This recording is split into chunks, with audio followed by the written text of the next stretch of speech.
Oh yeah. What's going on, everybody?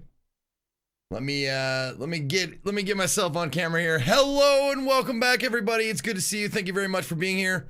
We're gonna be rolling up our character for Court of Swords. Let me unmute that for Mr. Colwell. Hello. Hello, Adam. How are you? I'm good. I'm super excited about this. I'm Hopefully excited everything too. looks good on the stream. I got you your own little cam up in the roof here. Thanks for inviting me over to your house, Zeke. Absolutely. Oh, you're drinking out of my e-tank mug though? I am. Oh man, okay, I guess you can do that. I mean, it'd be nice if you asked, but I mean, no big deal. Listen, man, it was sitting there in the drying rack. I figured it was no big deal. I mean, that's you figured, right? If you'd figure. Yeah. Anyway, I ate everything in your fridge, and I lit your curtains on fire, just like I would at my own home. You did say make yourself at home, though. Yeah, exactly. That's right. That's why I don't have any pants on. Just to let everybody know, I have turned off all the alerts, so no sounds or visuals for the alerts, hopefully, because they have this handy dandy new thing in Streamlabs where you can just pause alerts, which is nice. So that's cool. Just letting you guys know, in case you don't see your shit pop up on screen, that's why, because I don't want to be interrupted, sight or audioly, visually, or orally, I believe. Orally, but that's right. Yeah, out with the AU, not with the O. Orally. Ow rally.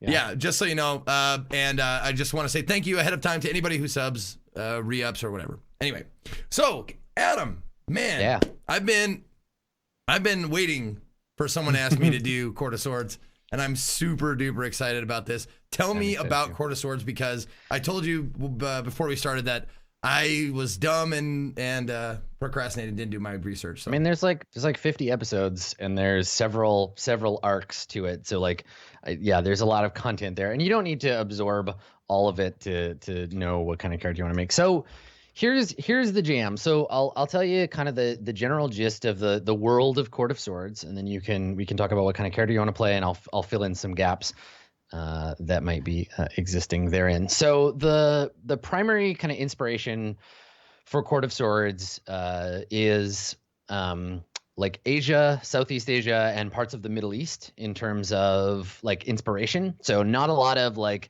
dudes in plate armor riding around on horses, jousting and saving princesses. More like rice fields and river valleys and bamboo forests. And then to the west, where the characters are currently situated, vast deserts and big kind of Arabian Nights style like cities. Yeah, the world is divided up into the courts. The show is named after the court where kind of the main in-universe action is taking place right now, the Court of Swords. It's started off as okay, and then JP and company like really fucked up a quest, and now there's like a necromancer that's basically destroying the Court of Swords. That's fine. We haven't been there in a while. We're somewhere else. Okay.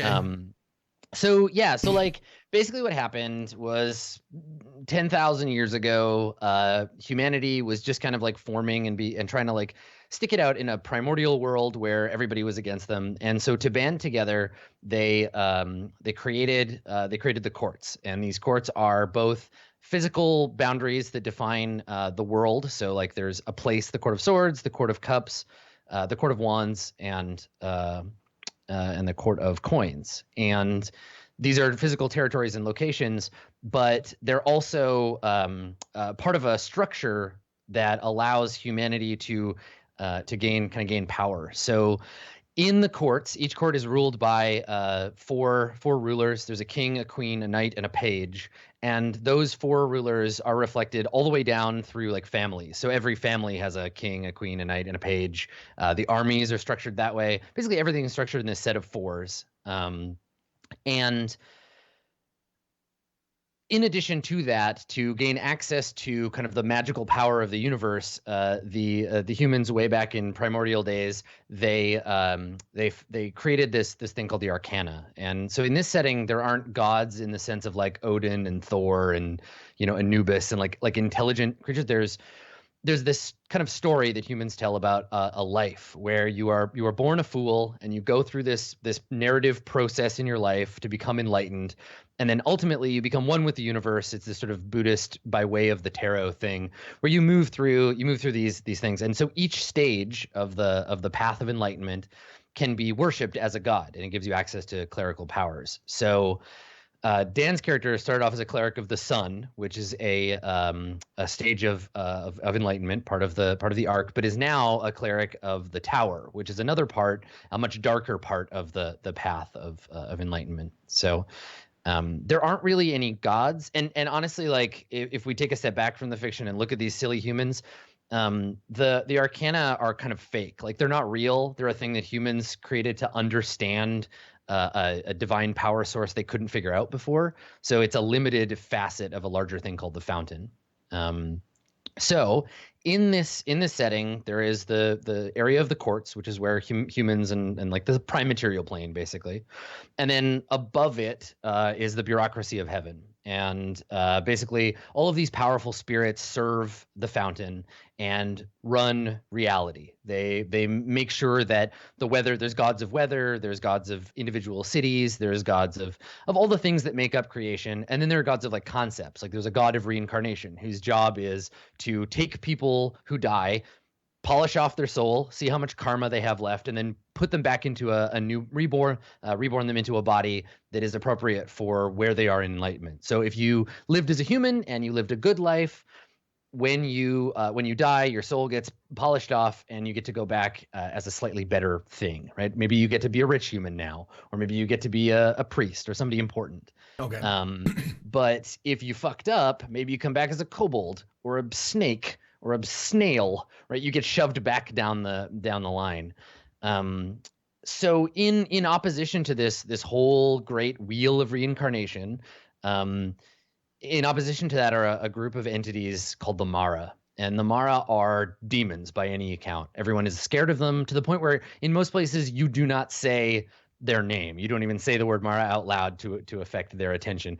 Their goal is to tempt people away from enlightenment, right? They want to empower like warlocks and evil people, necromancers, with earthly pleasure in exchange for moving away from the cycle of reincarnation, right? The Mara are like, yeah, you know what? You could live your life and try to be good and enlightened and give up on these material goods, or I could give you 1,000 pounds of gold and an army and you could conquer the village that cast you out, right? But if you do that, you accumulate karma and you keep the ultimate sort of enlightenment of the universe from occurring, right? Because really the goal here for every sentient thing is to become one with heaven and to be enlightened, and then the world is a paradise forever. But the Mara don't want that. The Mara are like, no, but how about today? How about you live for right now? And they can be villainous or they can be helpful, but they're here and they exist in the world and they give people power at a cost, sometimes a dire cost. Okay. And this is all of this stuff is not mythology. This is accepted, known, and provable. Yes. Yeah. Cool. Yeah, totally. Though opinion varies, right? Like the Mara are seen as evil because the prevailing culture is all about enlightenment and the arcana and doing the thing. But there are people who are like, maybe it's like a lie. Maybe we're being yoked by this whole idea. Because again, the arcana, most people in the setting don't know that they're not real, in the sense that they're just a simplified version of the true source of power, which is the fountain, the divine light from which all creation springs. But if everybody becomes enlightened and becomes one with the universe, there is no universe anymore, right? And so that's a form of oblivion that some people are tempted away from by the Mara. So big cosmological shit. That's what kind of the universe is like. Each of the courts has its own kind of cultural paradigm, their own stuff, but they all have different approaches to this. One more time. Court of swords, cups, coins, and wands. I was gonna say clubs. I knew it wasn't clubs. Yeah. But yeah, wands. There we go. There are some like alternate names for them, like the court of coins is sometimes known as the court of pentacles. The court of wands is sometimes known as the court of staves. But those are the basic four, and they have kind of their own character and their own qualities as a society. Sure, gotcha. The other thing is the courts have an agreement that they do not go to war with one another. That there are there are worse enemies to fight, like the Mara, for example. And so war is forbidden. But they do have like border conflicts and like backstabbing politics and stuff amongst themselves. But they haven't ever been in open war in the thousands of years since they existed, at least so far. We'll see about that. Yeah, yeah. So war is forbidden, but not politics. Yeah, exactly. Okay. Yeah. Like part of one of the arcs was the Court of Swords had a military commander using the PCs who are slaves as like secret operatives in a bid to control a particular part of the world that's on the border between swords and cups or coins. Gotcha. So yeah, your character will be from one of those places, and will have some stuff informing them. As far as the races and classes of the universe go, everything in the player's handbook as far as races go is available. Now we haven't seen all of them, but they're all available except for elves. Okay, no elves. Because elves in this setting are like aliens in X-Files. They come from somewhere outside of reality. They're not affected by a bunch of stuff. They're not part of the cycle of reincarnation. We've only seen little bits and pieces of them. Okay. But they're like an extra dimensional invasion force that we haven't really seen much of at all. So for most people, they don't exist. Half elves exist, but no one knows that they're half elves. Some of them are like changelings, so they're people that got swapped out at birth for like alien infiltrators or whatever. Gotcha. But we really haven't seen a lot about them so far. So there's all that. You can be, in addition to the races from the player's handbook, the genasi are super important in the setting. They're like a step between humans and angels in that they have become like elementally pure. So if you're reincarnated as a genasi, they're born to human parents. They're kind of like mutants. They can't interbreed. So if you're a genasi, it just means that you are like pure enough in your cycle of reincarnation that you have taken on the aspect of like fire, earth, air, water. Okay, so that's like a karmic goal that maybe you strive for. Yeah, like if you believe in the cycle of reincarnation, genasi are just better than humans. They've become more enlightened, and this is their reward. And if they keep doing good karmically, they will get rewarded by being born as Tiangxi, which are like angels. Oh yeah, okay. Serve heaven. I've heard that name before. I think I've heard genasi before as well. Yeah. The first thing came, I was like, are they real shitty about it? I mean, some of them are, yeah. I'm a fucking angel, man. Don't question me. Yeah, well, and that's the thing, right? Is it like, how dare you? Like, I'm clearly, provably more. I was born better than you. I am more enlightened. However, being more enlightened means being like less. You're supposed to care less about that stuff. Right. So being a dick about being an angel is a good way to get reborn as a human. Right. Yeah.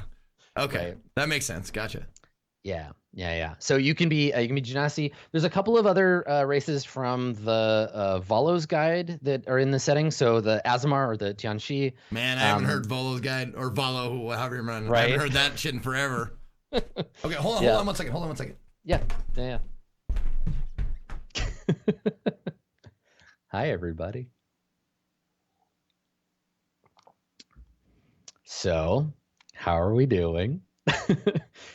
Yeah, I feel like it's funny. The Tianxi are in a weird place in the setting because they never actually want to finish. They never want to finish getting good at becoming enlightened, right? Because you're at the top of the pile, and the next step up is total unification with the universe, and maybe you don't get to exist anymore. You probably want to stay like an angel as long as you can. I didn't realize that. I'm guessing that there was a ton of the guides. I thought there might only be one, but I have Volo's Guide to Cormyr. Nice. Yeah, Volo was big. Volo was big in second edition. He's a character in the Forgotten Realms.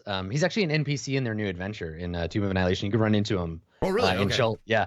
And if you run into him in the game, the GM rolls percentile dice, and there's a 50-50 chance he's drunk. Like that's a given. It's just part of encountering him. Yeah, sure. Yeah. Absolutely. That sounds good. So you can be Azmar or Tianxi are an option. Goliaths, Kenku, which are like bird people, lizard folk. And Tabaxi are all characters. Tabaxi are like cat people. And then like from the player's handbook, the like core races, they're pretty much standard. in terms of like how they are, tieflings are like touched by the Mara and cursed. So they're like, if you play one, you can be, but everyone who looks at you will be like, oh, who did your parents involve in your birth, right? Like, what bad sign were you born under? Okay. Half orcs are a slave race. There are no free half orcs in the world. Okay. They basically belong to the dwarves as a result of an ancient war between orcs and dwarves, in which the orcs were basically wiped out by dwarves and replaced by this like half-breed race. Okay. They're not half human, half orc. They're just kind of like watered down like slave orcs, basically. And then we talked a little bit about half elves. Gnomes, there's like maybe like 100 of them in the whole world, and we kind of saw them when Sean played one, basically. Okay. And they only exist in a very small part of the world. So if you're playing one, you're all alone and you're very far from home. We've never seen anyone play a Dragonborn in this campaign yet. Humans are humans. And just finished playing a halfling, and okay. They're expatriates from somewhere else. We never really figured out like where they were from or what their like kingdom was like, but the halflings, they're like kind of like communal focused people. But they're like, they live in the city of Brass in like a ghetto, basically. Okay. For dwarves, dwarves are probably the second most populous race in the world. They're close friends with humans. They basically, most of them worship the same gods as humans. They interbreed with humans like pretty easily. So if you're a dwarf, it just means that you're a person with more dwarven blood than human. But there's lots of humans with like, a dwarven grandfather, but are still technically like human. So they're in the setting. Mountain dwarves are really rare, but hill dwarves are really common. And that's the set for races. And humans are still like the most common, right? Humans are all over the place everywhere. Okay. Yeah, totally. Oh, it's like an infestation, those humans. Yeah. And for classes, basically all the classes in the player's handbook are available except for warlocks. Warlocks are the only ones that aren't around. Oh, okay. Never mind. Yeah. You can be a wizard, a sorcerer, or whatever. All of the spellcasting classes in the game draw their power from the same source. They just do so differently. So like if you're a cleric, your magic is no different really than a wizard's magic. It's just that you pray to one of the arcana, and through the arcana you access the power of the fountain. If you're a wizard, you know the secret words and gestures that allow you to tap into the fountain's ambient power. And if you're a sorcerer, you were just born with the ability to conjure magical effects from the world because of your sorceress nature. Gotcha. Yeah. So what do you think? Is there anything in particular that's jumping out to you, or? Well, more than anything, I want to have like a good variety of classes or races and that kind of stuff. So what am I looking at as far as current party? Yeah. Okay. So JP just finished making a character who is a turtle, which is like a turtle person. We haven't seen them before. He's a brand new character. He's like a turtle wizard. I just automatically hear that Robin Hood, "Yay, Dad," with the fucking flag. Yeah. I'm thinking more like Gamera from Godzilla. Just right. Yeah. Dude. Yeah. So he's gonna be a turtle wizard. That's his character. Okay. Max is playing Berg, a half orc barbarian.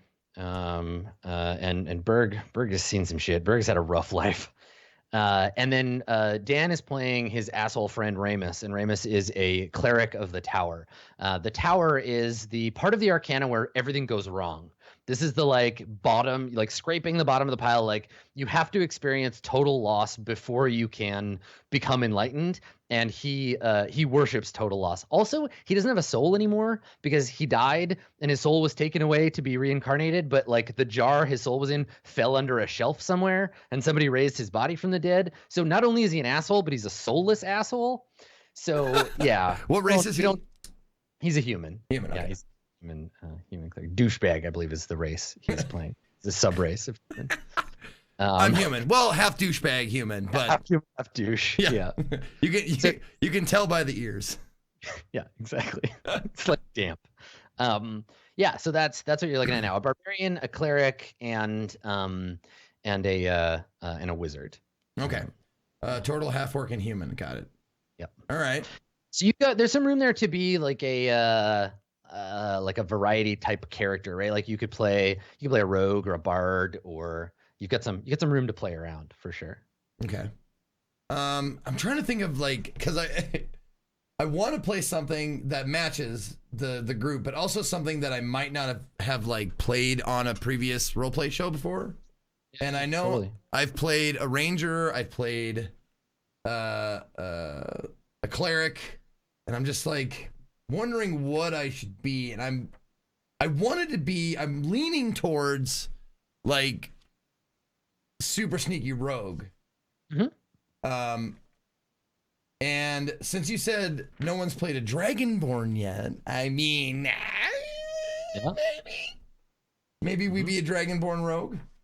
Yeah, rogue works. So you're going to be level 5, so you could even mix it up and do rogue monk or like bard rogue. Like you have room to pick up some other character class levels too as well. Okay, cool.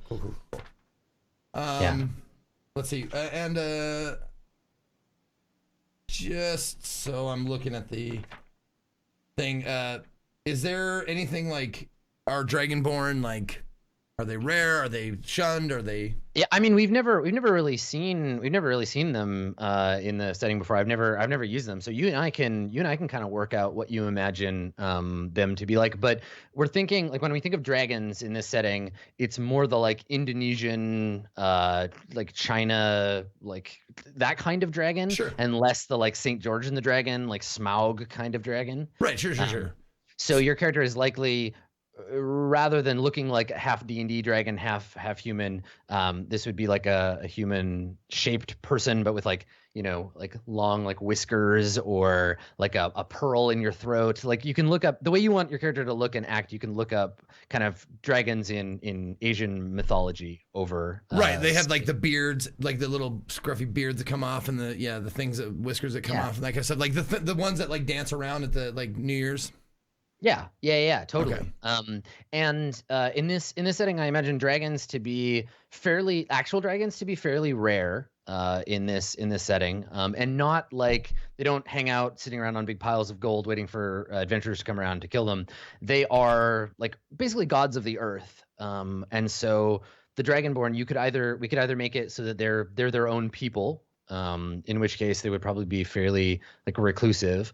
Or you could set it up so that like a Dragonborn is a person who was either blessed by a dragon or whose parents were blessed by dragons, and they were born like special, right? They're kind of like half terrestrial deities in a lot of ways. But I think universally they would be looked at with awe, and then probably also with like a degree of like greed, right? Where people would want to like steal your scales or like touch you for good luck. They would have right. They'd have superstitions about you. And what you like are like in the world. Yeah. Oh, that's great. Okay, I think I'm getting an image in my head of kind of what I'm leaning towards as far as, yeah, because I think there's some stuff you can do. I'm thinking of, because it's a character that I play in Final Fantasy 14 is the Dragonkin or whatever the fuck the race is. I can't remember off the top of my head, but they have like horns that come off with like scales like on their face and stuff like that. Is my face a human face, or does it have elongated snout, or? You're really curious. Clearly. Again, we because we haven't, and this is the great thing about having like being the first person to play a character of this type. We can work this out together, like what Dragonborn are like in the setting. So, by default in the book, mechanically, the only things that we need to make sure that are true about you is that you get a breath weapon, okay. You get resistance to a certain type of damage, okay. and you speak Draconic. Otherwise, like your form, you're not going to get wings or like a prehensile tail or whatever, but you can definitely decide how they look. So if they look like human, basically humanoid, maybe like taller and thinner, or like some physical thing that's different because they have to look like different humans, but they could look more or less human, but with big like dragon horns and scales, right? They don't have to have the elongated face or whatever. We can determine what they look like for sure. Can I tell you how much I love this part? Just like, know, fucking right? like coming up with the shit like, oh, what would be cool? Like it can be like, you look at this and you can have like this like thing strapped to him, you know, like just fucking having like all kinds of different thoughts popping in my head. Yeah. Okay. Yeah. Well, that's the thing is like, because you are, it's like Mr. Spock, right? Like we know about Vulcans first and foremost through Spock being part of the crew of the Enterprise. Right. So because you're our first Dragonborn, you kind of get to set the tone for future NPCs and characters that are like that. So what Dragonborn are like. Very cool, man. I can't wait. I'm excited. Yeah. So okay, we'll come up with the bare bones now because I really want to, you know, I love deep thinking about like his background and that kind of shit. And the other thing I wanted to ask you, I'm going to, no matter what, spend some time like really thinking about the background and backstory, whatever stuff. But what is the survival rate for this? Because I heard it wasn't great. Yeah. So this is you're coming into the game at a crucial juncture for Court of Swords. So up to this point, it's been like brutally difficult, right? Like just like deaths. JP died 3 episodes in a row. Like I heard. He died, he made a new character. He died, he made a new character. That character died, like just one after another. And it's been pretty brutal so far. And it's made it pretty tricky to like get attached to particular characters and exactly like you said, like when Ken made his character for the one shot, he was like, I didn't really think about my character's background. I was just like, fuck it. Like he probably is gonna die. So we've patched the game. You're coming in like Court of Swords 0.2 or whatever. And we're actually leaning away from, so we're not going to do combat-based experience anymore. So like fights have to have a reason. You're not going to just get experience for getting in fights. I love that. Thank you. And we're balancing out the like. I'm not going to try to make fights challenging specifically. I'm going to create fights that make sense if you get into them. They're not just there for. So the new way I'm going to give out XP is. Players are going to come up with goals for their character, and I will figure out what how difficult that goal is going to be, and when you accomplish your goal, that's when you get experience. Okay. And then you'll also have like a party quest log where you can pick up external like goals essentially. So it's only going to be as lethal as the situations you get yourself into. So there's a reason to fight beyond just getting experience, and if you're fighting, it should be because you're in service of a goal. Yeah, I've always liked the system of overcoming obstacles rather than winning fights for experience. Yeah, like the way D&D works now, like you do get experience for overcoming obstacles, but most of those obstacles tend to be fights. And in Court of Swords, they absolutely were. Like it was like fighting was the thing that you needed to do to get experience.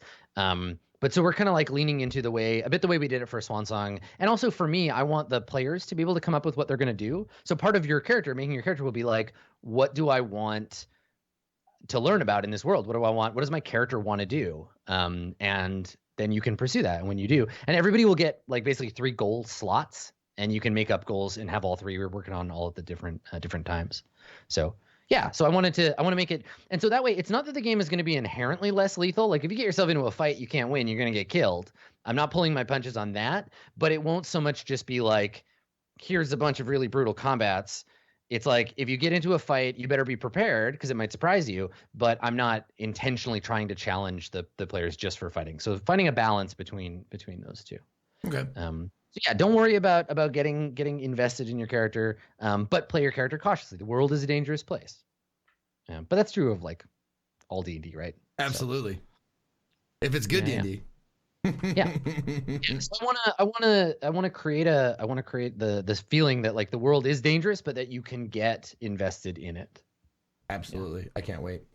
All right. So I think that's a good choice for me. I think the roguish Dragonborn, I'm going to think just bare bones. I'm going to think about like how he presents himself and how like what he, that kind of stuff, his appearance, that kind of shit. So we'll figure that. I'll figure that out.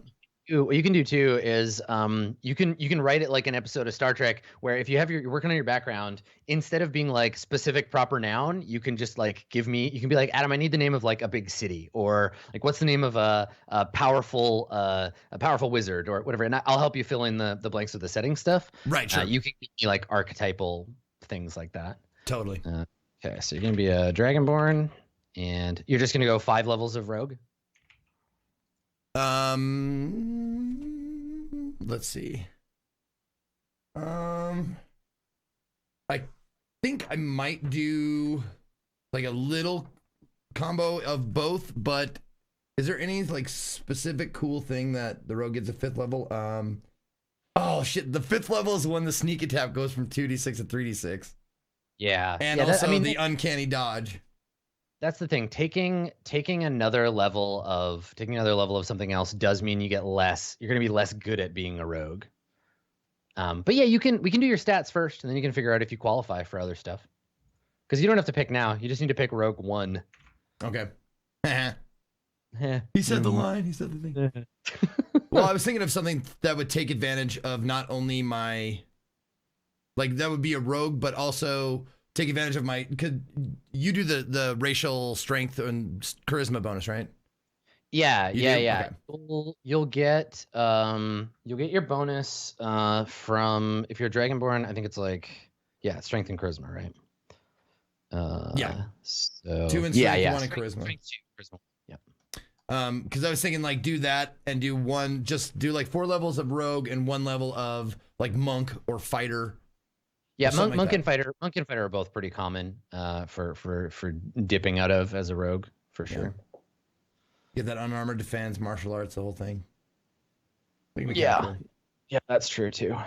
Yeah. Use some key. Okay. Do you want to figure out your stats and then go from there? No. So here's the thing: you don't have to roll. You can just take the array. There's options. Oh, Adam. Oh, you want to bite roll? your tongue. All right. Bite your tongue, sir. Not rolling for stats. How dare you? All right. I'm so rude. I know. I'm just kidding. No, I like having high and low stats. Okay. Let's see. So how do you do it? Do you okay. So in roll 20, I'll tell you what to type, and then once you've got this sorted out, you can hit enter, and it'll roll your first set of stats. Then you can just hit up and hit enter again, and we'll do this 6 times. So it's /R, then a space, then 4d6, then the letter D, and then the number 1, and that'll drop the lowest. You're basically rolling 4 6-sided dice, and you'll drop the lowest. Okay, that's pretty standard. 46 minus the lowest. Yep. Okay. All right. This 6 times. Once you begin down this dark path, you can't. This is it. Forever will it dominate your destiny. These are the things you're gonna get. So, man, I ain't screwed. All right. I believe. All right, here we go. First roll out of the gate. Can you guys see that? All right. Is that showing up right here? Can I make this bigger or not? Hold on. I think you can make it wider. There we go. And you can also make the browser bingo bigger. There you go. All right, let's get some big numbers. Throw up some big digits. First roll out of the gate. Oh, hold on. Scroll down. Okay, first roll out of the gate. Here we go. And oh shit! Woo! 3. Big stinker. Ooh. All right, 5. He's gonna be real bad at something. These are not in order. You'll get to put that 5 wherever you want. That's totally okay. You can put it in whatever you don't need. Go ahead and do that. We're gonna do it again. Sometimes. This is gonna be 18 right here. Here it comes. 13. I'll take it. I mean, it's shaped kind of like an 8. Okay. Here we go. 11. Okay. Average. How about one above average, like a 15, 16, 17, something like that. Ooh, another 13. All right. Okay. All right. Sure. It's fine. We're averaging out. Okay. Big damage. Big number.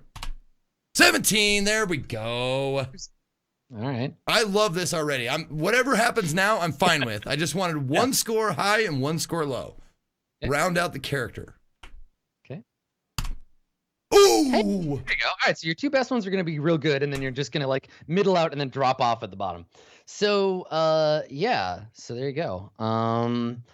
So whatever you put in strength will go up by 2, and whatever you put in charisma will go up by 1. Okay. And if you are planning on multi-classing, you will need to have like I believe there's a certain like threshold for your stats. Let me see. Multi-classing. Here we go. So if you want to multi-class, here we go. Yeah. So if you want to multi-class into something, you need 13 in its basic stat. So you'll be fine. You can multi-class into just about anything. Gotcha. Okay. Okay. Cool. Yeah, that's pretty good. Those two 17s at the end pull it out of the fire. So if you're going to be a rogue, obviously one of those 17s is going to be Dexterity. Dexterity. Yep. Yeah. Okay. All right. Are we going to sign him right now? Yeah. Okay, Yeah. Let's cool. assign.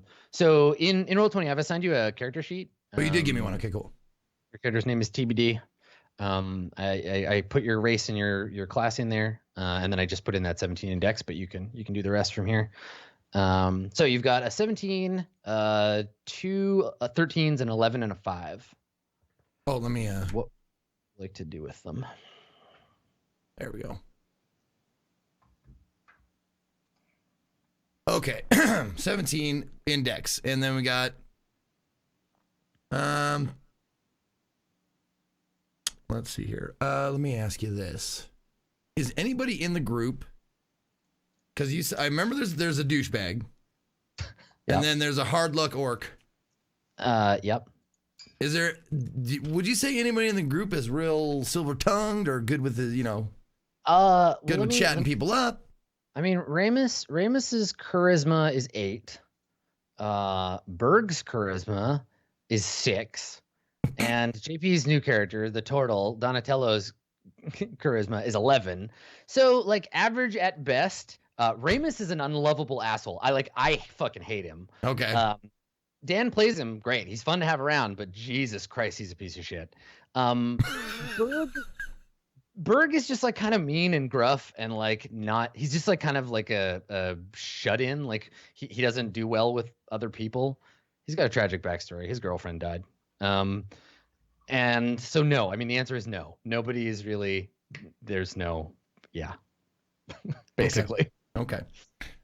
So I love, and this, I might be alone in this, but I love having a super high charisma score. Yeah, it's useful. So I'm thinking I'm going to do the 17 in charisma, and since I get a +1 for Dragonborn, right? Yep, +1. So yeah.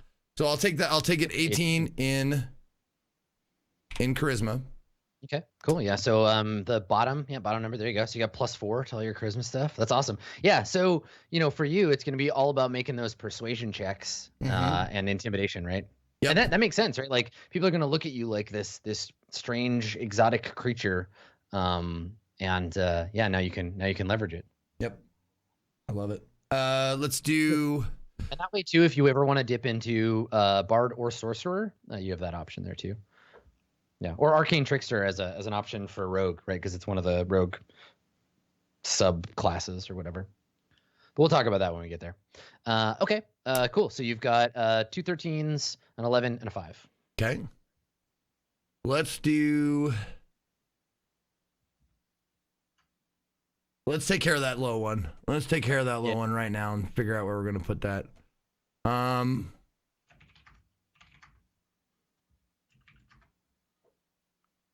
Yeah, it's Arcane Trickster is I've been notified as intelligence, so you would have to get another spellcasting class. But yeah, what do you want to do with that 5? So if you put 5 in strength, you'll be frail, but most of your attacks are coming from dexterity anyway. Like right. You're backstabbing and what have you.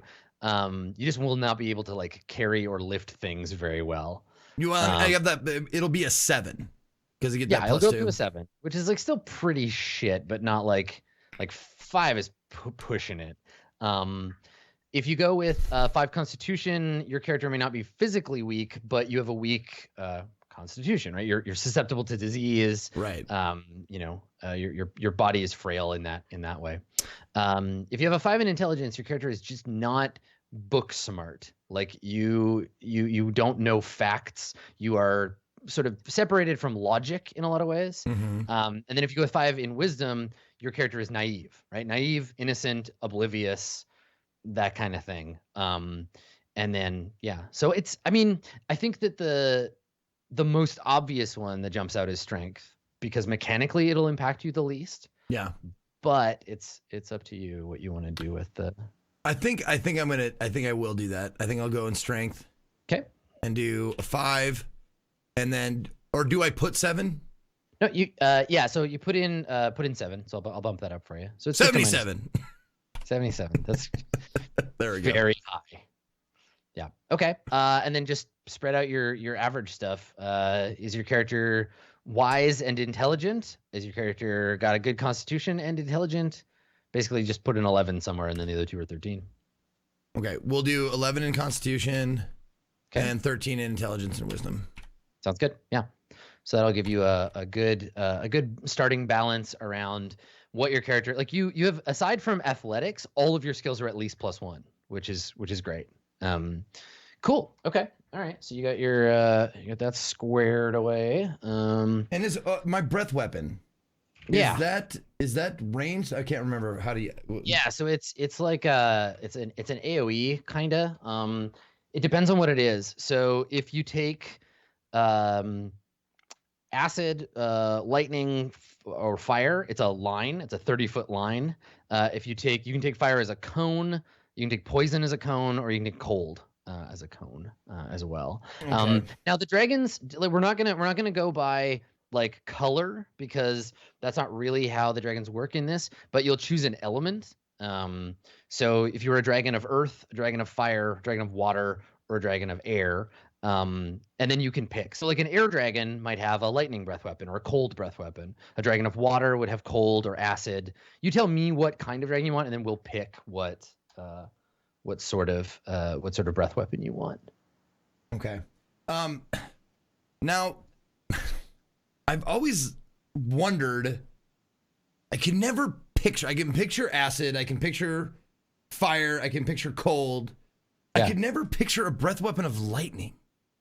It's like a lightning bolt. Like, so you open your mouth and you fucking charge up your laser, and it's not so much that you shoot it as a beam, it's just that lightning leaps from your mouth to whatever your target is, in the same way that lightning leaps from the clouds to the ground, right? Right. And I understand that. It seems so weird, like to open my mouth and have like just like a lightning bolt like shoot out. Yeah. Totally. Am I picking now? Yeah. Let's figure that out now. And then you'll be resistant to the same type of thing. So if you spit lightning, you are also resistant to lightning. Same thing with like fire or whatever. Mouth Palpatine. Yeah, exactly.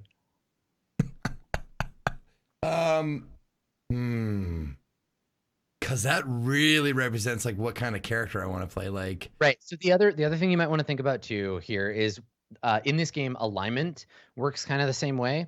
So with alignment, you are aligned not to like lawful evil or chaotic good, like we've scrapped all that. Instead, your character is born under an elemental sign.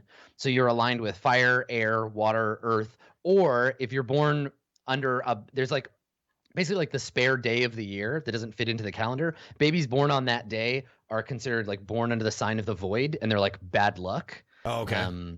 So if you're born under the sign of fire, that's obviously associated with fire. Your character is likely to be willful and passionate, destructive, driven by their desires. If you're born under the sign of air, your character is more like thought and communication. They might like to travel. They're an intellectual. They think abstractly. They value their freedom. If you're born under the sign of water, your character is all about their emotions. They're a dreamer. They're compassionate. They feel their emotion strongly. If you're born under the sign of earth, you're stable. You are concerned with earthly things. You probably handle money well. You care about hearth and home. You're like rooted in the world. And then if you were born under the sign of the void, generally people will, if they read your horoscope or they know that, they consider you to be selfish, nihilistic, hopeless. They're like, oh, they're born under a bad sign. They're a bad egg. But they go their own way, right? They reject authority. They're individuals. And we could definitely, like, if you want, I kind of like the idea of there being, like, obviously there's fire, air, water, and earth dragons. Sure. But there could be like void dragons too. Like the void dragon might be like the ultimate like creature of rebellion, right? Like you whisper secret prayers to the void dragon when you know you're doing things that society would forbid, right? Like they're kind of rebels.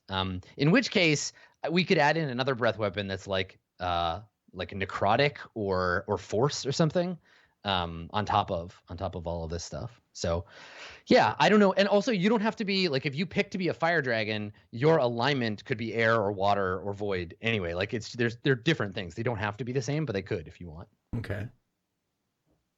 Man, whenever I roll up a character for D&D, I always have it in the back of my head that people that I used to, the bad games that I used to play with people, they always wanted to be something that was super like off the books. Like it's like ordering off the fucking menu. It's like, I want to be like a half dragon gnome mushroom guy. And I'm just like, fucking come on. We call this in the groups that I usually play with, we call this being a loner, tough and cool, where you're like, yeah, cool. Everybody else gets along, but I'm like, I stand at the back and I'm like, I'm too cool to be a D&D character. Oh yeah, I mean Reaper, I'm the best, Yeah. right? Like, you know, like I'm gonna stand over and listen to My Chemical Romance and like, fuck you, I'm an edgelord. So, you know, I mean, there's room for that, certainly, but also Right. like I like the idea that if you're a character born under the sign of the void, like it's bad and you're embarrassed by it, and like maybe you want to try to do better, but you know, like you just have the deck stacked against you. Like if people find out when you were born and they read your sign, they're gonna be like, ugh, this guy, let's not be friends with him. Let's not do business with this guy. Okay. And I think you know what? I think I'm forming kind of a story here. So if I was born under the void, it's kind of like being bullied. Like it teaches you how to fight back, and the way I fight back against the looks or the whatever is my ability to talk, my gift of gab, or you know how well I can get along with people. Well, I like the idea too that you are this sort of like terrestrially divine entity, right? And that you have a lot to live up to, because people look at you and they're like, oh, you were touched by the dragons. And yeah, like when people make fun of you, you have this natural ability to just like blast them with your breath weapon. But you can also, like, you've learned to talk. You've learned to be like, no, hey, fuck off. Don't be like this. Yeah. Yeah, and I think that's cool. So do you want to be both like born under the sign of the void as your alignment and be like touched by the void dragon, or are you a different kind of dragon and your alignment is void? What is the void kind of alignment? So if you're aligned with the void, you know, people, this is the sort of general tendency. These are like the zodiac, right? So if you're like, I'm a Scorpio, people would be like, oh, you're probably like this. Oh, okay. So if people find out you're born under the sign of Sunya, of the void, they assume you're going to be selfish, that they can't trust you, that you're going to care about yourself above and beyond everybody else, but also that you can't be like shackled by authority, that you are, you handle being alone well, you don't need anybody else. So there's this idea of you being like, I think it's very much like what we were talking about, this idolizing of like Batman, right? Where you're like, oh, Batman's so cool, he doesn't need any friends, but like, you know, sometimes Batman needs friends. Yeah, right? sure. And people, you know, and so people will treat you like you don't, they can't trust you, but also they respect probably that you don't need them. Some of them will respect that at least. So it's up to you. And that's the sign you were born under. And then I think the dragons in the world, they represent the elements. So there are void dragons, but like, you know, like people born under the sign of the void, the other dragons probably reject them. They have to exist because there is a void around which the elements live, but no one wants to be friends with them. And there's no good stories about a friendly void dragon, you know. You know what? I think honestly, I'm gonna go back on that. I'm gonna go with my instinct. My first instinct, honestly, was to do air. Okay, cool. I think and do you want to? think I'm gonna go back on that. And I want. Do want to do that both for your alignment and for your race, or just for the type of dragon that you are? I'm guessing air is probably like it sounds, like light and.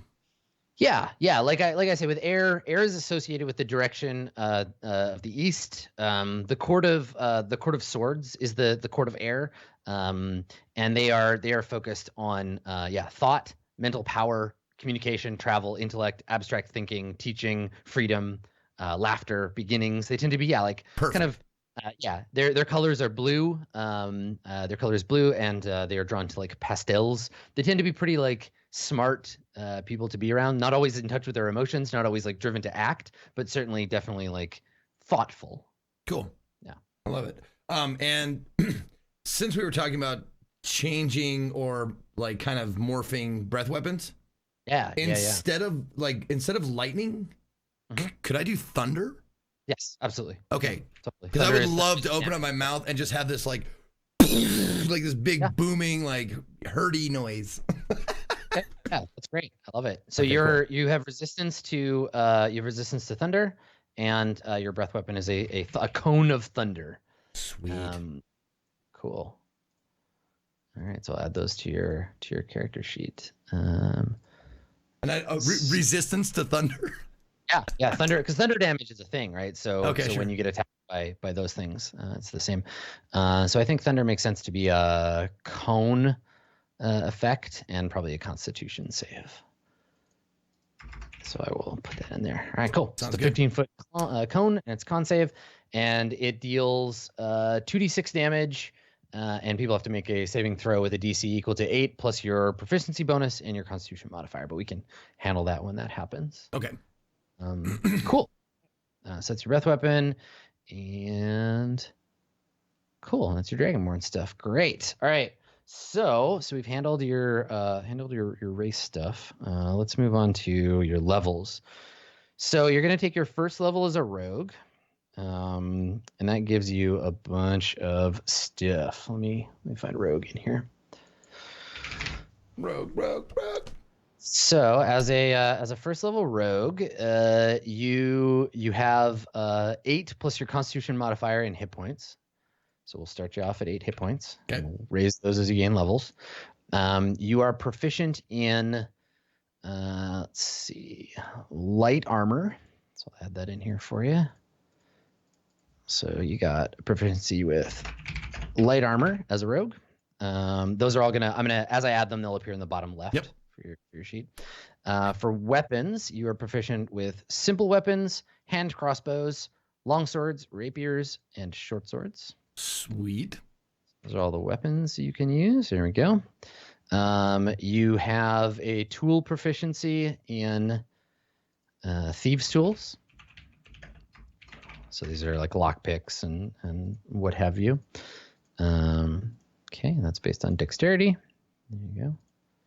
See if I can spell it correctly. There we go. Thieves' tools. And then you get to choose 4 of these skills. Are you ready? Yep. Acrobatics, athletics, deception, insight, intimidation, investigation, perception, performance, persuasion, sleight of hand, and stealth.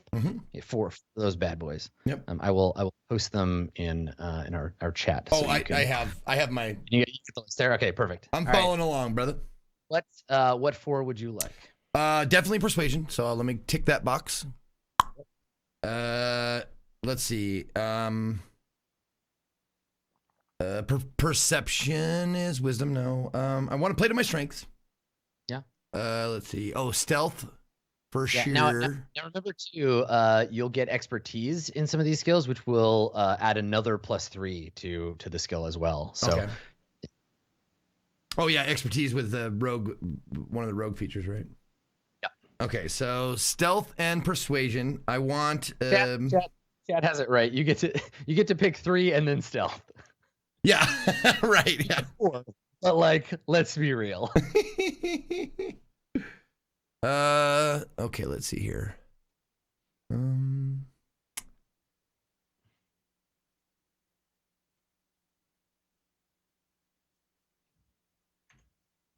I've always struggled with the difference. I know, obviously, the definition difference between intimidation and persuasion. But well, I guess it's just situational stuff. Like so the difference is what's at stake, right? So like intimidation, persuasion is, hey, it's in your best interest to do this. I'm going to convince you that what you really should want is to do this thing, right? Intimidation is, if you don't do this thing, a bad thing will happen to you. Whether me or my friends will do it to you, it's a threat, right? And that's really the only difference between the two. Threatening somebody is how you intimidate them, and then persuasion is just like they come around to it and they're like, oh yeah, you know what, you're right. Like what you think is correct. But that's the thing. Like I've always thought persuasion will work in almost any situation, and intimidation will work in select. Yes, situation. some people you're gonna be more likely to succeed intimidating them because that's just the kind of thing that will work, right? Sure. Yeah. Some people like you. Some people will never be able to be persuaded because they'll just be like, "Yo, I already hate your guts." But if someone hates you, you can still intimidate them. They can be like, "I hate you and I wish you were dead, but I'm too scared of you to do anything about it." Okay, let's see. I always like having that performance in my back pocket, just to be able to. And I'm wondering like what kind of performance I would be apt to do. Yeah. So without a tool proficiency for a musical instrument, you can basically like you can give speeches, you can perform poetry. It could be I don't know, Zen riddles, right? It could be your performance. It could be singing. It basically anything that doesn't require a specific tool. Also, it's like dancing is performance, acting is performance. It's a pretty broad scale. It's the performing of any act that isn't the playing of a musical instrument, basically. Right. Well, you know what? Just to have my character a little bit more fleshed out, I'm going to take performance, and I'm going to say like right off the top of my head, I think it's going to be singing. Yeah, he's going to be singing songs, maybe like in Draconic or that kind of stuff. Little like cartoon Hobbit songs. Yeah, you know all the lyrics to Where There's a Whip, There's a Way. Yeah, there you go. Cool. Okay. Something like that. And then let's see. So that's I wanted to take a weird one that doesn't necessarily help per se, but and then we'll take lots of opportunity to impress people with performance. It's also part of like there's some overlap between performance and like deception too, where like pretending to be someone you're not can fall into both of those categories too. Sure, I feel you. Because like acting and yeah. Now, is sleight of hand like pickpocketing? Yes. Yeah. Sleight of hand is like hiding objects, picking pockets, doing card tricks, that kind of thing. Anything that's like I'm in of that. You want to take that one? I'm in. It's a good one too. Yeah. Cool. I like it. All right, cool. So you also have sneak attack, which I've added to your sheet, thieves can't, which I added, and then expertise. And for expertise at first level, you get two skill proficiencies that you've already chosen, or one skill proficiency and thieves tools, and it will basically doubles your proficiency bonus. So the two things that you are like really focused on. So performance, persuasion, sleight of hand, stealth, thieves tools, any mix two of those. Okay. Let's do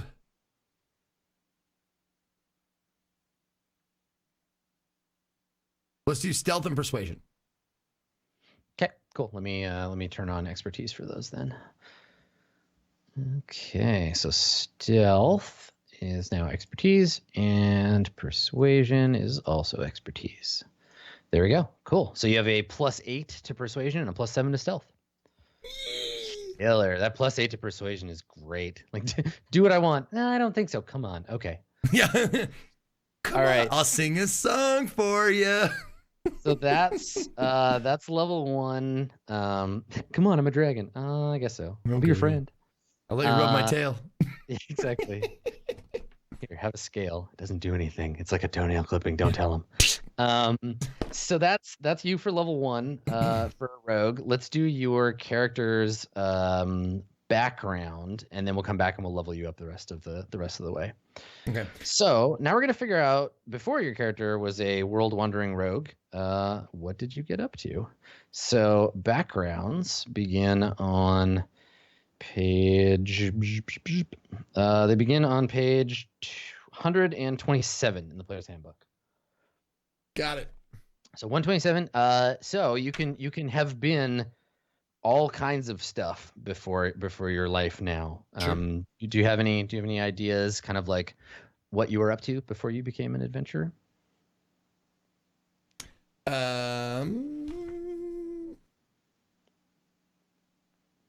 Is there like a list of these, or?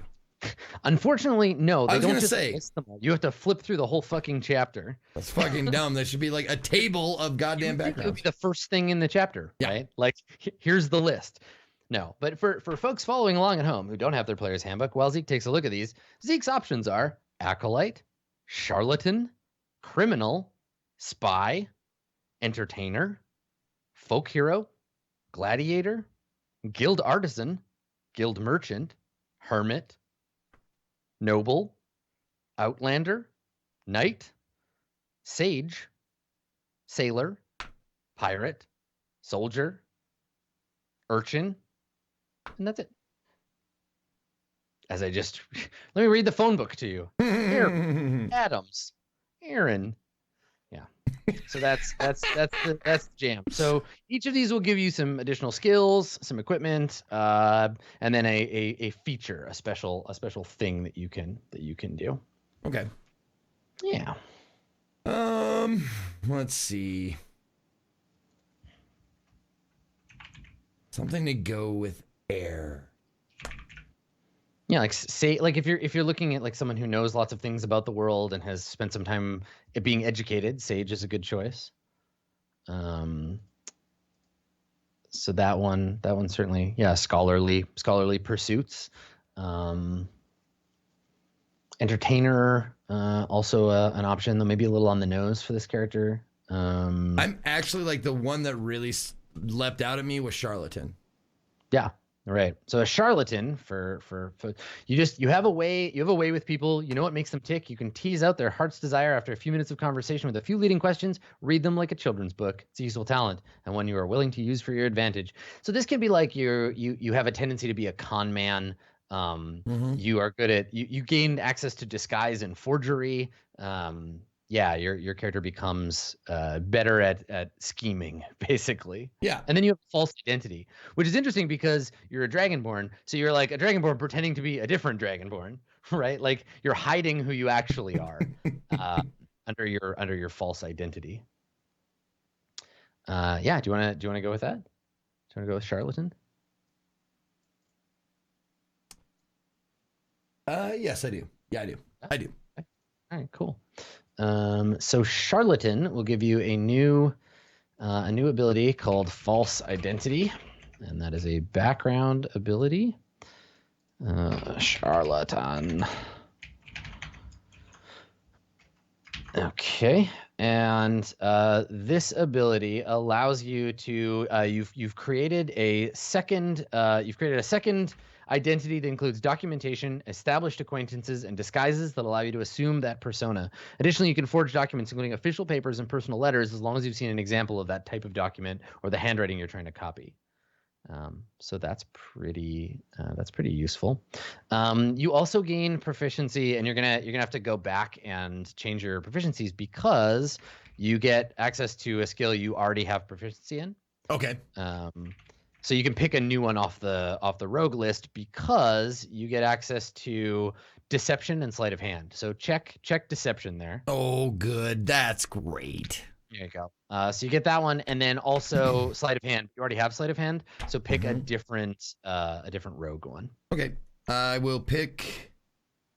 Let's see here. Let's do.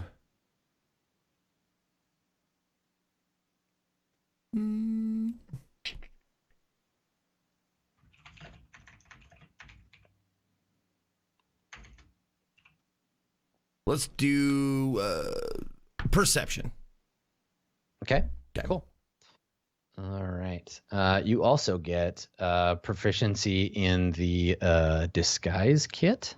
So let me add that for you. So disguise kit, and we'll query the attribute when you roll that. And then also a forgery kit. Same thing. Yeah. You can forge and create disguises both for yourself and others. And then you get, let's see, you get a set of fine clothes. You get a disguise kit. You get tools of the con of your choice. So let's see, 10 stoppered bottles filled with colored liquid, a set of weighted dice, a deck of marked cards, a signet ring of an imaginary duke. Like, what's your con? What do you do? Are you like a cheater at cards and dice? Are you a more traditional like confidence man where you like, you know, work your way into someone's life and then steal their goods? Are you more like a huckster? Like, do you sell fake potions? What's your jam, Charlatan? I think that my jam would be, I think I have the other. Oh, good. The other thing before you go, the other thing, and more like to the setting too. There are like fake monks, right? Like someone who dispenses false wisdom, right? Someone who like talks of the wisdom of the elders in exchange for alms, but like it's bullshit, right? You just like make up stuff. That could be an option too. Oh, sure. I see. Yeah. Well, that's honestly what you just described is something I was just about said, like a charlatan. Yeah, right. Like a dispenser of fake. So you have like a snake oil salesman. Yeah. So you have like a book of false wisdom, basically, that you've collected over your travels, and so you're just like a ideological huckster. I like that. That's cool. I think. Right, fake fortune teller. No, that's what I was like, I think I might carry around like something like tarot cards and like. So in this setting, and this is particularly interesting. So in this setting, your like fortune tellers, official sort of like learned, they go to school to learn this, and they connect with the forces of fate, and they're afforded massive like respect and power in the setting because they are believed to have a connection to fate. So when you go to a real like an actual fortune teller and they read your tarot, it's the sign of what the universe wants you to do, and if you push against it, like bad things will happen to you. It's like a known effect. So it's dangerous to be a false prophet in this world, but you also get like completely like you get afforded a lot of stuff. It's just if you get caught, like bad time for you. I love the idea of having the persuasion with the sleight of hand, so I can pull up tarot cards that I want to pull up at any given time. That's awesome. Yeah. Okay, cool. Cool. So you have a deck, and then because you have this false identity, you can call on false papers. You're like, of course, I learned at the most like a special academy. Yeah. Oh, that's so cool. Like there's a seal. Look at the seal. It's an official seal. Totally. Yeah, I love it. That's so good. Cool. Okay, great. So that's your scheme. Excellent. Okay. So we weren't up until now, we weren't using personality traits, ideals, bonds, and flaws, but I'm moving into we had another system, but I'm incorporating a lot of that into the goals for XP. So if you want to use the traits, ideals, bonds, and flaws section to just like come up with some ideas for your character, you can, but you don't have to like pick from the list or whatever. You can just think about that and use that space to make notes, and then we'll figure how I do inspiration. I will definitely be coming up. Like I'll use it to a lot of times I use the list of things to come up with ideas just as a jumping off point. But yeah, I like to think about those for sure. Cool. Okay. Great. So that's your background. And now we can figure out how you level up. So you've got 4 levels to throw around. Mm-hmm. Where would you like to use them? Let's see. Is there any offshoot of rogue? So as a rogue, when you hit level 3, you're Archetypes. you're a thief, an assassin, or an arcane trickster, I believe, are your options. So let's take a look at what those are. Yeah. So a thief is your what is it? The larcenous arts, right? Like you You can make dexterity checks and do sleight of hand, use your thieves tools more quickly than you would be able to otherwise. You get the ability to climb faster from second story work, and then eventually you'll become better at sneaking and using magic items and have better reflexes. Okay. Assassin is good at killing things. And then Arcane Trickster is a combination of fine-honed skills of stealth and agility with the addition of enchantment and magic. So you'll get a little bit of illusion, like Mage Hand and some other spells that will help you in your sneakery. So those are your options.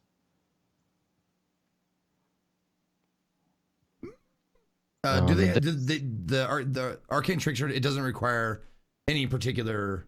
So Arcane Trickster, I believe it's based on your intelligence, and it the times where that would come up would be the DC of your spells. Okay. Yeah. So it's also your modifier for when you need to like cast a bonus to hit with your spells. Okay. I think I'll go the Arcane Trickster route, and I don't think I'm going to do a class, to be honest with you. So the only other thing I wanted to check real quick in the Sword Coast book, there is Mastermind and Swashbuckler. So Mastermind is your focus is on people and on the influence and secrets they have. Many spies, courtiers, and schemers follow this archetype, leading lives of intrigue. Words are your weapon as often as knives and poison, and secrets and favors are your favorite treasure. And then Swashbuckler it's Swashbuckler, right? You're a duelist and a pirate, like you're the Errol Flynn of being a rogue. But right. I wanted to mention Mastermind because it does bring up a couple of things where like you can mimic people's speech. You gain the use of the help action to aid allies in doing what they need to do. And then at 9th level, you'll get Insightful Manipulator, so you can like learn all kinds of things about people by observing them. Is there a way that can I just do Mastermind? It's in one of the supplements. So yeah. So it's one of these roguish options. It's not in the PHP though, is it? No. Okay. No. Is it in Roll20 though? No, it hasn't been added to the. Okay, cool. Yeah. I'm just looking where I can read the Mastermind thing. Mm-hmm. Yeah. Yeah, so that's the thing. At this, basically, if you take Mastermind, your 5th level, so the only things that'll matter would be you'd get Master of Intrigue, which gives you proficiency with the Disguise Kit, which you have, the Forgery Kit, which you also have, and then one gaming set of your choice. You also get 2 bonus languages, and you can unerringly mimic the speech patterns and accent of any creature you hear speak for at least 1 minute, allowing yourself to pass as a native speaker of that particular land as long as you know the language. And then Master of Tactics means you can use the help action as a bonus action. Additionally, when you use the help action to aid an ally in attacking a creature, the target of that attack can be within 30 feet of you rather than 5 if they can see or hear you. Okay, so I can do a little, like a minor distraction or something like that. You help other people attack or take action on their turn. Yeah, help as a bonus action is cool because you can take your own action and then help somebody else as a bonus. Okay. As the Mastermind. That's, you know what, since it's new and shiny and sparkly. And it does sound pretty cool, like for the way that this character is sort of set up, right? Yeah. I like it. Let's do Mastermind. Let's do it. Okay. I have it like right here, like I just looked up roguish archetypes. Okay, cool. So let's see. Okay. Proficiency with Disguise Kit, Forge Kit, Gaming Set, okay. 2 languages. So I got to pick up 2 additional languages. Yeah. So we haven't done your languages for your race either. So first off, you get as a Dragonborn, you get Draconic. I think Draconic in common. Oh my God, dude! If I like doing the tarot cards and I'm like, I hear your sister's voice. Right. Here it is. Totally. Yeah. So good.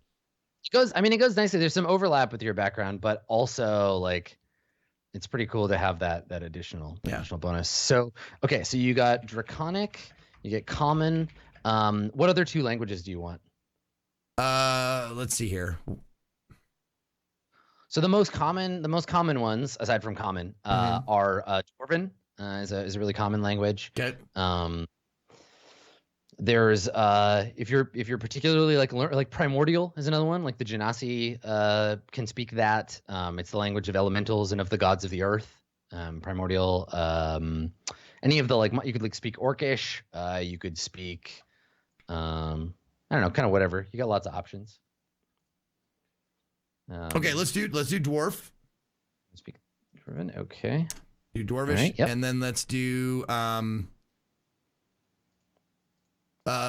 want to go like up high society. Like, what would be the classiest language to know? So if you speak whatever it is that the Genasi, or not the Genasi, but the Jasi are one step up. That'd be Primordial, and then the next one would be like the Aasimar, and I think it's Celestial. I think it might be Celestial. Yeah. So that's an option too. The language of heaven, basically. Yeah, Celestial. Is there a chance of running into these the people who would speak this?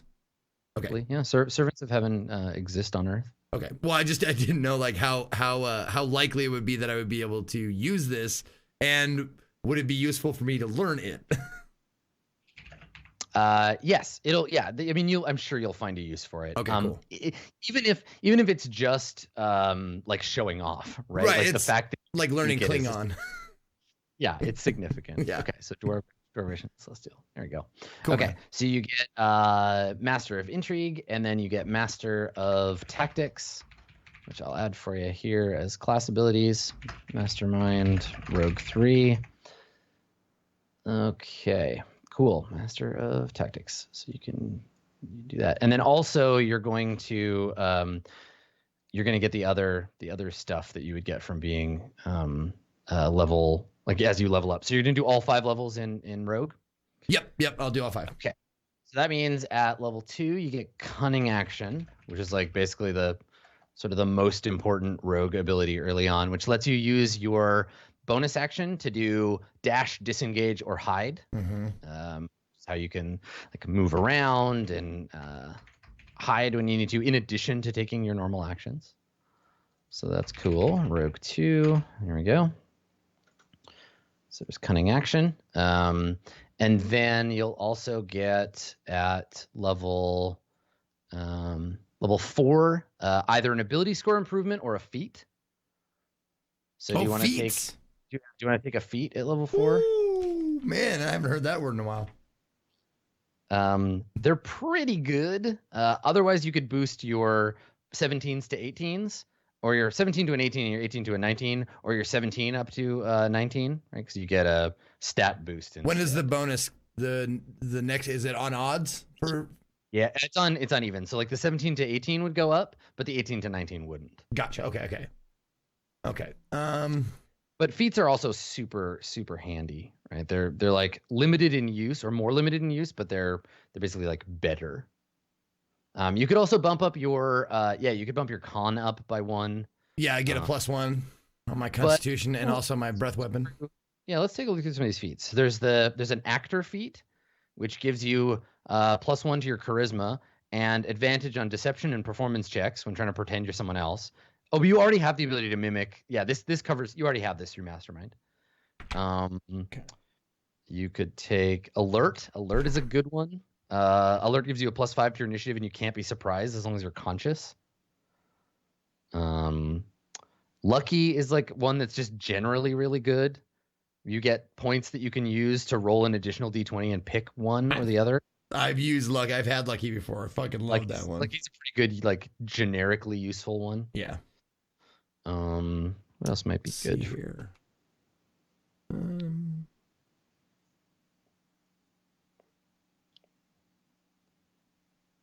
Let's see.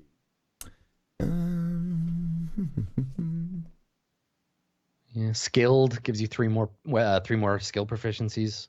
Or there's just like the stat boost. What is inspiring leader? Oh, you spend 10 minutes like basically buffing people up with your speech, and then they all get temporary hit points. But that's like a military leader thing.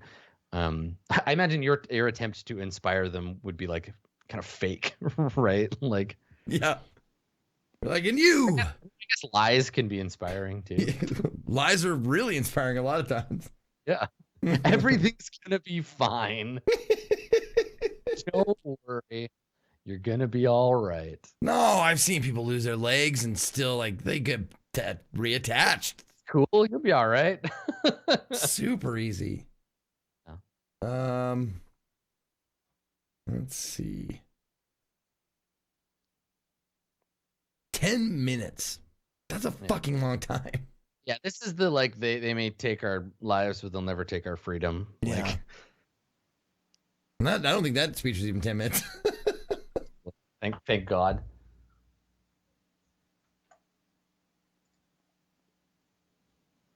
Okay, can't be surprised when conscious. Other creatures don't get advantage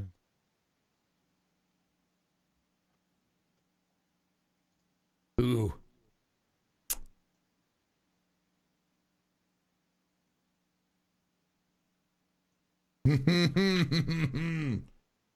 You know, I'm honestly just so I have something in the way of combat slanting.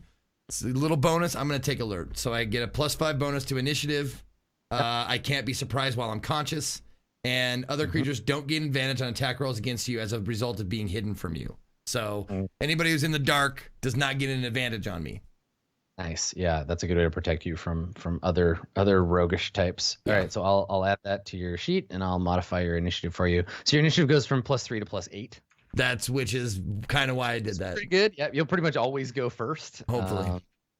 Yeah. All right, and you can't be surprised, and nobody gets advantage on attack rolls against you as a result of their being hidden, which you'll have to remind me about. I'll probably end up forgetting that thing is a thing. So don't worry. If you try and surprise me, I'll be the first to be like, don't let me screw you. Don't let me screw you out of this. Actually, I tease Max all the time about fucking yelling danger sense at me, but I would forget otherwise, so it's totally okay. All right, so you get alert. Let me modify your initiative. Initiative modifier 5. So it should go up to 8. Yep, there we go. Damn, so fast. You're the fastest. All right, so that's at level 4, and then at level 5 you gain Uncanny Dodge, which is pretty cool. Uncanny Dodge means when an attacker that you can see hits you with an attack, you can use your reaction if you haven't already to half that attack against you, half the damage, which is pretty fucking good.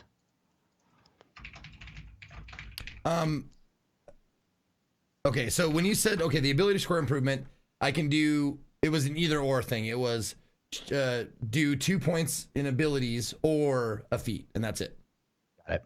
Okay, good. Yeah, one or the other, one or t'other. Okay, cool. Okay, so let's talk about hit points, and then we'll do gear. So, do you want to at each subsequent level roll for your hit points, or would you like to take? Do you want to? We can do these one level at a time. So you're level 5. We've done level 1 already. You start with 8 hit points. Mm-hmm. At level 2, you can get 8 hit points, or you can get 5 hit points at each level, or you can roll a d8. You have no modifier because your con is just the same. Right, exactly, yeah. So, the smart man would say, let's just do 5s all the way. Yes. But the correct choice is to take 20 hit points. But no one ever accused me of being smart. No. Would you like to just roll 4d8 and add that to your current hit points? I'm going to roll 1d8 4 times. Perfect. Okay. Right, because each time you can be like, never mind, I've changed my mind. I'm going to back out. Okay. All right. So it's just /R 1d8. At level 2, /R 1d8. At level 2, you gain some hit points. Okay, here we go. First one. 1 hit point. You have 9 hit points now. Okay. At level 3, there's 5. JP does not approve. Oh, I know. Right. I saw that. You have 5. You now have 14 hit points. Okay. There's a 7. 7, so you have 21. Okay. So that's level 2, 3, 4. You got one more. Roll a d8. Okay. And I started out with what? You started with 8. Okay. So I need a 7 or higher to match what I would have gotten? Yes. Okay. 7 or an 8. No problem. Can do. 24. All right. 24. So you know, it could be worse. It's okay. All right. Cool. I'd much rather roll it. Just you know, it builds like it's like the Dark Souls slider. Like, is he hefty and hardy? Oh no, a little bit thin, a little bit frail. Yeah.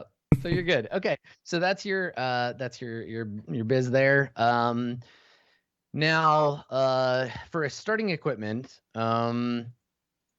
you have a choice. You can at this level, and God, I can never remember what the bonus at level 5 is. I think it's actually JP rolled it. Let me scroll back up. And for anyone doubting me in the chat, the hit points they don't come off if you can't hit me. Damn right. You be trying to do shit. I'm fucking all over the place.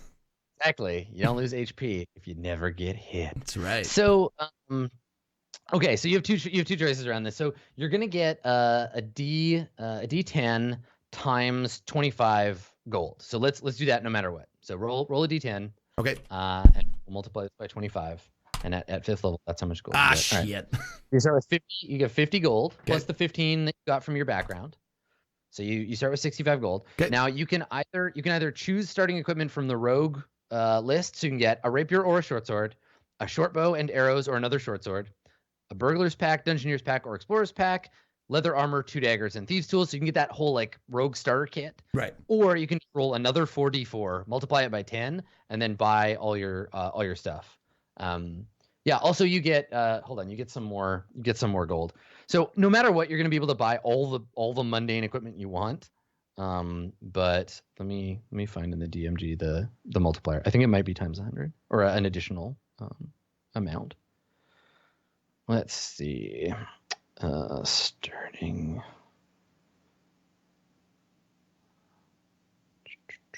So yeah, I mean, basically, you're just going to want to like buy a bunch of equipment. But I don't envision this like once you've bought armor and like some other shit, you're pretty much G to G. Here we go. Yeah, 500 gold plus 1d10 times 25, and then your normal starting equipment. So you actually have 565. Yes, yeah, Okay. 565 gold, which is lots. Do you want another 4d4 times 10, or do you want to just get some of these items from your starting equipment as a rogue? I love shopping. I'll do 44 times 10. All right, go ahead and roll that 4d4 times 10. 12. Okay. So another 120 plus the 565 you have. All right, so you have 685 gold. Yep. With which to purchase items. Now, I don't know if you want to like do this on your own as you pick over all of the things. I can show you how to add it to your character sheet real quick. Or if you want to make this a watch Zeke go shopping stream, either one is fine.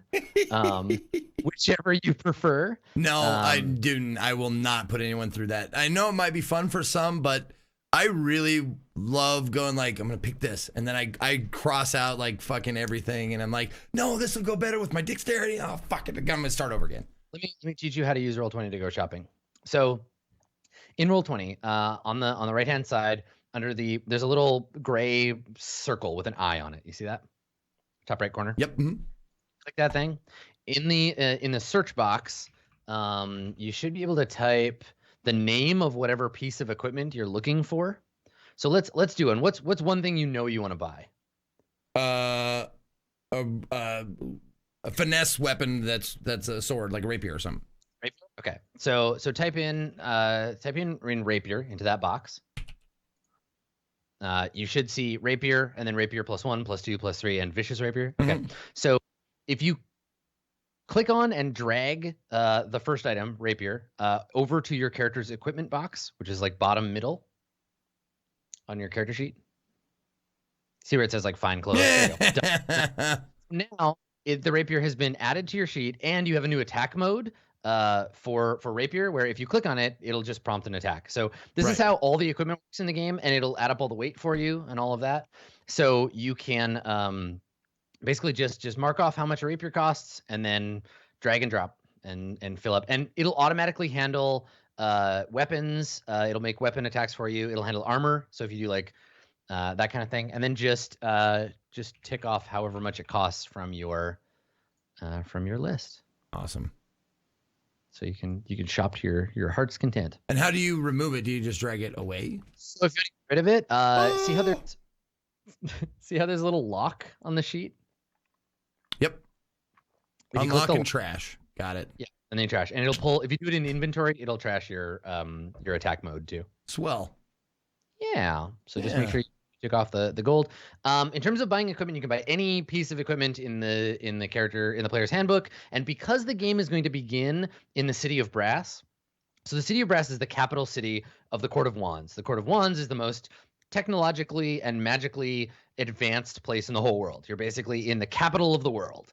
Because the game is set there, basically you can buy any, I don't know why you would need to, but people can buy, starting characters can buy first level spell scrolls, and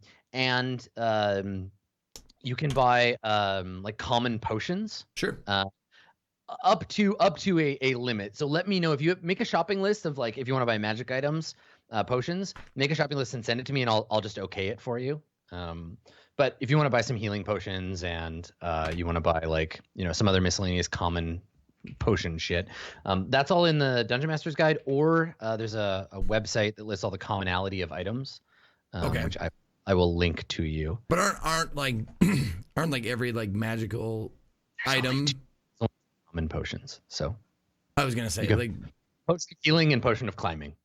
So there you go. But yeah, so this is the site. I'll Skype it at you. Potion of healing. Potion of healing costs. They both cost 250 gold a piece. So, yeah, I think that. Let me look.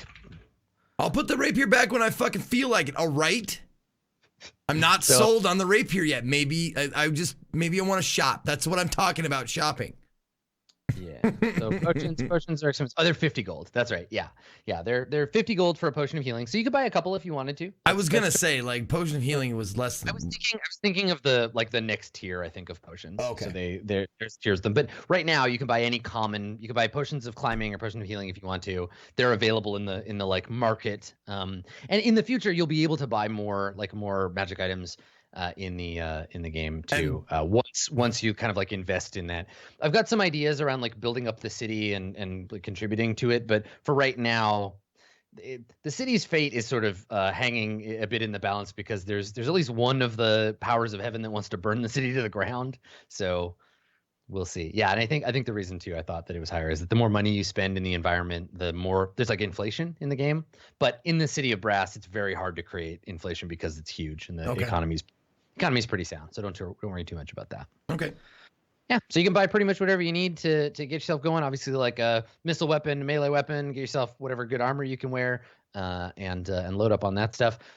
The most important thing before Tuesday, though, we have your alignment. We got that squared away. The most important thing is we figure out what your character's goal is. So you have three slots for goals. You can determine basically three things that you want your character to do in the game, and I will figure out how difficult I think those are. And when you accomplish those goals, that's how you'll get experience points. Okay. Where would these three slots be? This is a hack, so there isn't really like a spot built into the character sheet for them. No worries. Yeah, I think you just record them wherever makes sense for you. Okay. We could always, you can add them as a feature and trait if you want to, or whatever. You can figure that out. Just make a note of them. There's also the bio section, and that contains like allies and organization, backstory, all that kind of stuff. Oh yeah. So figuring out my three goals. Mm-hmm. Yeah, like try to come to the table with one at least, and then you can fill in the other two in play. So you can be like, oh, this is an interesting part of the setting, I'm going to do that. Or, oh, one of the other characters is like into this, I'm going to help them with their goal, and it'll make it your goal too. The idea is just that you have one, so you know where your character is kind of like headed, and it can be something that you're, it's something that your character is just like interested in doing. Okay. And this is a way for you to tell me what you want in the game too. So if you're interested in, like pulling a con or like stealing from a wizard or whatever, if you put that as a goal, I'm going to make it part of the game. Okay. So yeah. Also, like if you have like we were talking about the backstory, if you're like, what would be like an appropriate kind of creature I might want to study, or what is like you let me know the kind of thing you're interested in. I'll help you fill in the details. Okay. Mm-hmm. Cool. You made a D&D character. You did it. 3 goals. I'm gonna write this shit down. So I got that 3 goals. Let's see. To advise you on your character's name, you will figure out what court your character comes from, and then that will inform it. So if you're from the Court of Swords, you look at Southeast Asian names for inspiration, so like Thailand, Vietnam, Cambodia, Laos. Like that's where the Court of Swords is themed that way. Okay. The Court of Coins is themed after like medieval China. So either a name that is like directly like a Chinese name, or a name that sounds like it's translated from Chinese. So there are Court of Coins characters whose names are like Heavenly Thunder Zhu, or like we had a character whose name was Sorrowful Plum. Sorrowful Plum. Yeah, he lived up to his name. He was sorrowful. He was very sorrowful. Which one was the Laos, Thailand? That's Court of Swords. So okay, Yeah. okay. The Court of Cups is like an island archipelago that uses. This is the only place we haven't seen in the setting yet, and I haven't totally figured it out. But it's kind of like the like Aleutian. Like you could use like Mongolian names. You could use Ainu names. Or like Jomon, which is like prehistoric Japan. But again, that's very kind of like I haven't developed a lot of that yet. Okay. If you're from here, if you're from like the desert, from the Court of Wands, the Court of Wands is basically anything from like ancient Persia to like Turkey. You could have a name that sounds like like kind of middle to Far East in that kind of area. I definitely think I'm going to be from the Court of Wands. Yeah, cool. Yeah. Or for any of them, a name that sounds like it's like translated from another language, and so we're hearing it in common. Or right. If you have an idea about how dragons name themselves, you can go ahead and tell me, and you can be like, "This is my character's name. They're a dragon name." That's how it goes. Yeah. Fuck everything you told me about the lore and backstory. Well, no, but that's what's cool about this is just like I had when I started the game, I was like, fuck gnomes. I don't give a fuck about gnomes. I don't care about them. And then of course Sean was like, I want to play a gnome, and I was like, all right, I don't care enough about gnomes to give a shit. So you tell me all the gnome things, and he was like, all right, this is how gnomes are like. His name was Persnigitron Torbisher, so. I was like, fine. Sean.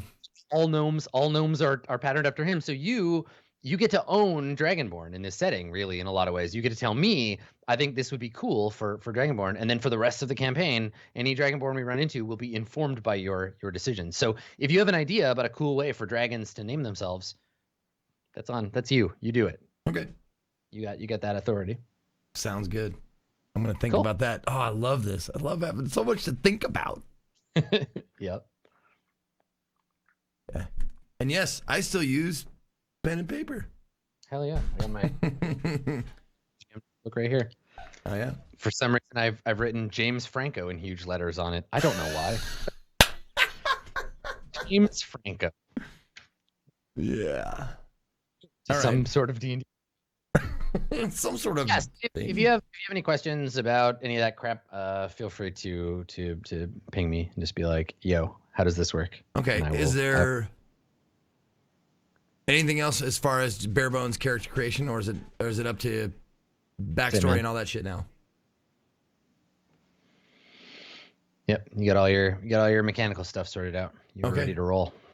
So just got to buy your stuff and then flesh out who your character is. Rock on.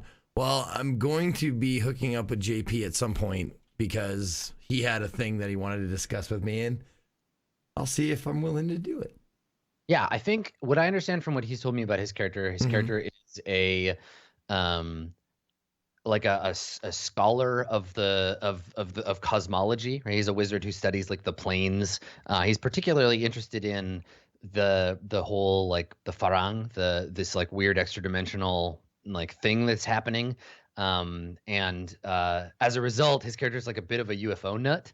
Okay. So yeah, so it'll be interesting to see if the two of you have like maybe you're conning him, maybe he's like, you two can figure that out. But I like the idea of the two of you being linked because Berg and Ramus are linked too. Okay, and he's new to this campaign. The turtle is. Yes, the turtle is brand new too. Cool. Is there something you want to devise or discuss about how we hooked up or how we get together? No, well, so unlike most episodes where we're like in the middle of an arc and we're just like, bam, Court of Swords, we're doing the thing, let's jump into it. I think when we play on Tuesday, we'll actually like take some time and like sit down and be like, all right, everybody, it's the first episode of a new thing, because the other guys have to write their goals and we got to talk about the new reward structure in the game, and then we'll all work together to figure it out. Because right now they just finished a quest basically, and that's right. So Dan won't be there. It'll just be us. So we'll get hook Max in on the thing and get it all squared away. So we'll take the first, like, I was gonna say hour, but the first half hour after the pre-show, and we'll just sit down and we'll get the new characters worked in and figure out how that goes. Cool. And then we'll RP that out and get you started. Sounds awesome, man. And it's Tuesday at what time again? God, this is why our Lord and Savior Jesus Christ gave us calendars. 3 o'clock Pacific. So whatever time that is for you. 6 o'clock Eastern. Okay. 3 o'clock would be 4 my time. Yeah, there you go. 3 p.m. PT. Excellent. Oh my God. I'm super jacked, dude. I'm super excited. I'm most excited about, because I don't know if I've told you this or you know this about me, but whenever I make a character and I finally get all of the things purchased and all the personality and the background and shit like that, I walk around, whatever free time I have, I walk around talking, like trying to find the voice. Dude, before every episode of West Marches, I would go for a walk and I would like warm up my shitty Russian accent. You're fucking Grigori. Yeah, without fail. Like I'm the same way. I love it. So, yeah. Whenever I talked about the fact that you were going to be on Court of Swords, I would get someone in chat being like, "But is he going to be a man? Is he a man? Is he going to play a man?" Like, we'll see. We'll see if he is a man. Who was saying that? Just chat. They remember. They remember your struggle. Oh my God. Now I'm okay. It took me a second. Now, yes, I'm a man. Yes, I'm a man. I'm a man. Mm-hmm. Yeah, absolutely. All right. Thank you, Adam. I appreciate it. I got so much stuff to mull over. I love this part where I can just sit and think and ponder and wonder and come up with an idea of what they look like in my head. And I will have a fleshed out character with a name and a description and a background and all that shit for you ready on Tuesday, and a voice ready on Tuesday. Excellent. I'm excited. I'm excited too, man. Thank you very much. All right. My pleasure. Let's see. Let me get the. Let me see. We'll just mute that and mute that. And I will say thank you all very much for showing up, for tuning in to the show today, that we were doing the planning of our Court of Swords soiree on Tuesday. So, if you want to see these characters be put, or this character that I'm making be put into action, Tuesday, 3 p.m. Pacific time, channel twitch.tv/itmejp. Twitch.tv/itmejp. If you want to check that out, that's where I'll be. Tuesday, 3 p.m. Pacific time. But until then, thank you guys very much. I hope you had fun watching. Until then, until next time. For all of my Berserkers, for all of Zekonia, for the Court of Swords, this is me, Zeke, saying, see ya.